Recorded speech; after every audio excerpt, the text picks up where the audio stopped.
Joining me now is Prime Minister Malcolm Turnbull. Congratulations. Good morning. To the program. Yeah, thank you very much. Prime Minister, 5 Prime Ministers in 5 years, 4 preceding you, sitting in exactly the same spot, promising the earth and a short time later just haven't delivered. How do you convince the Australian public that you're different, that we can believe what you're predicting about this 21st century cabinet? Well, the substance is there, Kochie. This is a 21st century government. This is a modern ministry. If you look at the degree of renewal here, new faces, younger faces, many more women into the cabinet. You don't have to take my word for it. You can just see who's there, and I think that's why so many people have reacted so positively to the changes. Australians are crying out for a vision for this country. What is it? What's the Malcolm Turnbull vision for Australia? Well, this is the most exciting time to be an Australian, and there is no more exciting place in the world than Australia. Why? Because we are sitting here in Asia. We are a multicultural society. We are a highly educated society. We have the capacity to be more innovative, more productive. We've got extraordinary lifestyles. We've got great cities. We're a great place to live, and we've got to make sure our cities continue to be livable and sustainable. All of those are great priorities. This is this is the Asian century or the Pacific century, and we are perfectly positioned in it. But we have to be, Kochie, we have to be optimists. We have to be committed and confident in ourselves. We have to not fear the future, but embrace it. And that's the critical thing.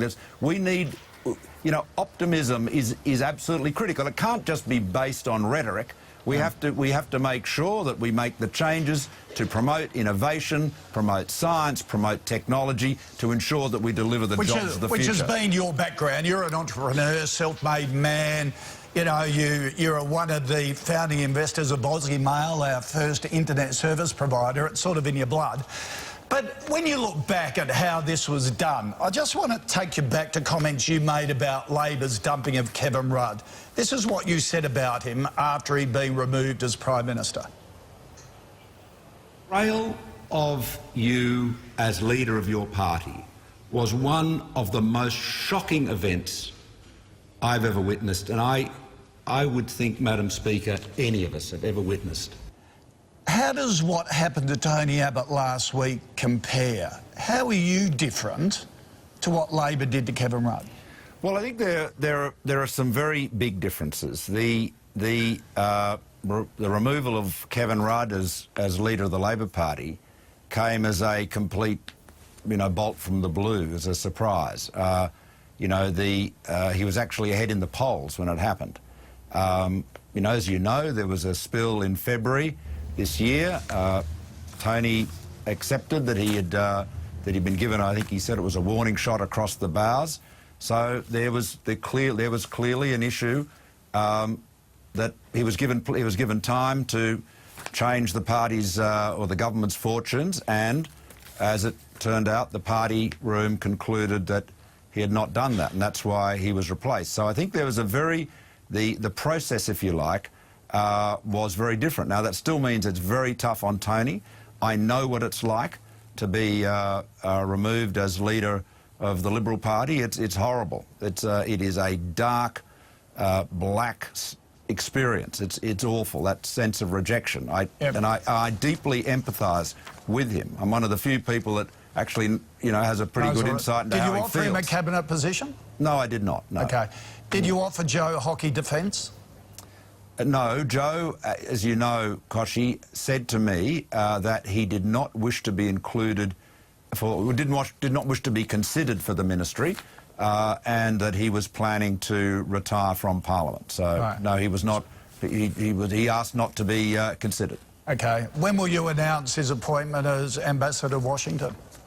I can't add to what I said yesterday, which is that I expect that he has more service to give to our nation in the future. What would you like him to do? well, it's entirely up to him, of course, but I really can't add to what I said yesterday. Okay. Some really key differences between you and Tony Abbott: same-sex marriage, republic, climate change. Can we expect major policy shifts in those three areas over the next 6 months?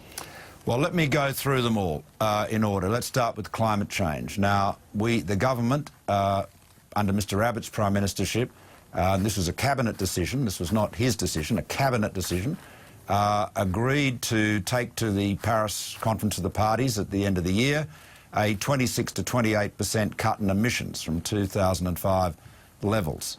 That remains our policy.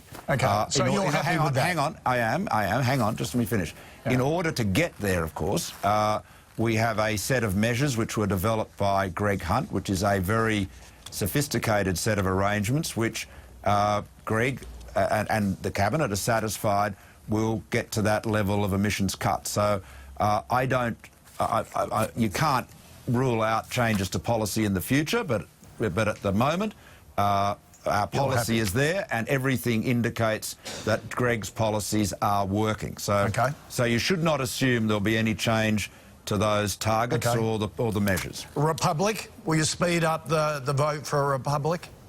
Well, this has got to be a people's thing. You know, when I was chairman of the Republican movement, as you know, it's got to be politicians have got to have a role in it, obviously, and we'll have views on it, but it really has to come from the people. It's up, just as the ARM, of which I was chairman, cranked up the campaign in the lead up to 99. If there is to be a future referendum, it really has to be seen to come from the people. When will you give the people a chance to express their view? Well, I've got to tell you, I spent a lot of time getting around Australia, and in all sorts of environments, very few people are raising the Republic with me, and I'm not suggesting it's not important, but the priorities of the government and the priorities of most Australians are much more immediate, and they relate to economic growth and jobs and so forth. Not in the near future, same-sex marriage? Well, there will be a decision taken on same-sex marriage, and our policy is that there will be a plebiscite, a vote in which every Australian can participate after the next election. Now, that's a thoroughly democratic process. It is not... It's unusual in the sense that it's not part of the historically our tradition. Normally an issue like this would be dealt with by a free vote in the Parliament, but it is there, and you can say it costs too much or it takes too long, but you can't say it's not democratic. It's as democratic as you get. Dames and knights? Well, again, you've rightly surmised that I'm what my own views may be, but again, this is a matter that will be considered by the Cabinet. You've been very cautious. It's a new Cabinet. You can chuck out all the old policies. But it is a new Cabinet, but it's a Cabinet that is going, and a government that is going to be managed and run as a traditional Cabinet government. And that means that the Prime Minister doesn't get on television, even with as seductively eloquent a host as you, and starts making decisions left, right and centre. Matters that are for... Look, it's my decision to choose the ministry. That's my call. You and Lucy have been sort of dubbed the new power couple, very similar to Francis and Claire Underwood in House of Cards. Do you see that as an insult or a compliment? I've got nothing in common with Frank Underwood other than that we both use a rowing machine. And it has been noted... I've got a different model, actually. I've got an erg, one of the more traditional ones. That's rather interesting, the one he has with the big bowl of water in it. Yeah, all right. We all notice you're not wearing a blue tie, you've changed to the red, so that is a major shift in this Cabinet. Well, can I just say to you, Kochie, as I've always said, I decide the colour of my ties and the manner in which I wear them. And we admire you for it. Thank you for that, Prime Minister. Here's